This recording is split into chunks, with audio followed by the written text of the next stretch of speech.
Arakanlı Müslüman kardeşlerimizin dramı maalesef halen devam etmektedir. Myanmar'ın uyguladığı soykırım ve insanlığa karşı suçlar nedeniyle ne kendi yurtlarında barınmalarına müsaade edilen ne de uluslararası koruma altına alınan Arakanlı Müslümanların dramı ciddi bir şekilde halen devam etmektedir. Yüz binlercesi Bangladeş'teki derme çatma kamplarda açlık, susuzluk ve salgın hastalık imtihanı ile hayatta kalmaya çalışmaktadır.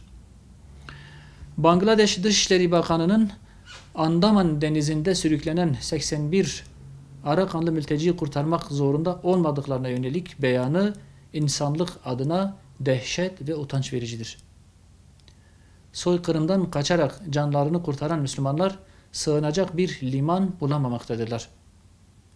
Myanmar'da soykırımcı generallerin gerçekleştirdiği darbe Müslümanların durumunu daha da zorlaştırmış, çözüm umutlarını iyice zayıflatmıştır. İslam dünyasını bir an önce Arakanlı Müslümanlar ile ilgili bir eylem planını hayata geçirmeye çağırıyoruz. Değerli arkadaşlar, malum Amerika Birleşik Devletleri'nde bir seçim yaşandı ve başkanlık el değiştirdi. Ancak ABD yani Amerika Birleşik Devletleri maalesef aynı Amerika'dır. Küresel teröristliğe devam edecektir.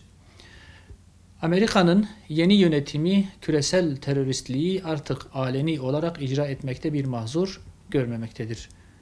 Dışişleri Bakanı Antony Blinken, uluslararası insan hakları ve hukuk kuruluşları ile birlikte bütün dünyaya açıktan ayar vermeye başladı.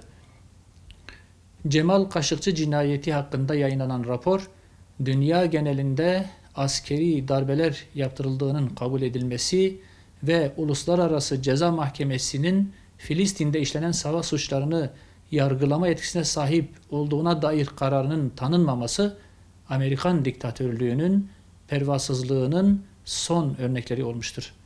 Amerika'nın sadece başkanı değişmiştir. Emperyalist politikalar farklı yol ve yöntemlerle aynen devam edecektir. Amerika Birleşik Devletleri'nin gazeteci Cemal Kaşıkçı cinayeti hakkında yayınladığı raporda cinayeti onaylayanın Muhammed bin Selman olduğu açıkça ifade edildi. Ancak yaptırım konusunun açık uçlu bırakılması hem prensin hem de Suudi Krallığı'nın Amerika Birleşik Devletleri çıkarlarına daha fazla hizmet edebilmesi için şantaj aracına dönüştürüleceğini göstermektedir. Amerika'nın yeni dış politikası hakkında bilgi veren Blinken, dünya genelinde askeri darbelerle yönetimleri değiştirdiklerini kabul etmesi aslında dünyanın kurulu düzenine bir meydan okumadır.